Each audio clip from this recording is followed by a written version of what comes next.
এটা হচ্ছে আমাদের বাংলার হোটেল, যেখানে আমরা স্টে করেছিলাম। এখান থেকে বুদ্ধা পার্ক পায়ে হেঁটে মোটামুটি 15 থেকে 20 মিনিট। পাহাড়ি রাস্তা বলে একটু টাইমটা বাড়িয়েই বললাম। আর এটা হচ্ছে রিসেপশন। দেন এখান থেকে গিয়ে আমাদের রুমটা ছিল একদম নিচেই, একতলাতেই।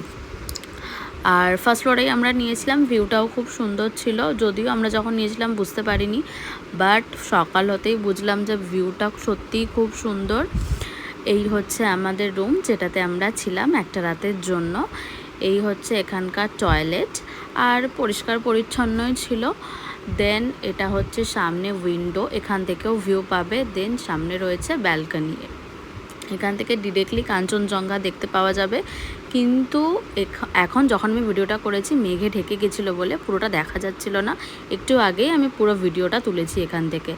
আর এখানে কাঞ্চনজঙ্ঘার সাথে সাথে বুদ্ধা পার্কের একদম টপের যে বুদ্ধ মূর্তিটা, সেটাও দেখা যাবে। দাঁড়াও একটু ক্লোজে করে দেখাই, তাহলে ভালো বুঝতে পারবে। এই দেখো। আর এটা হচ্ছে ওদের প্যান্ট্রি, এখান থেকেও ডিরেক্টলি কাঞ্চনজঙ্ঘা দেখতে পাওয়া যাবে। যদি ফোন নাম্বার লাগে তো মেসেজ করো।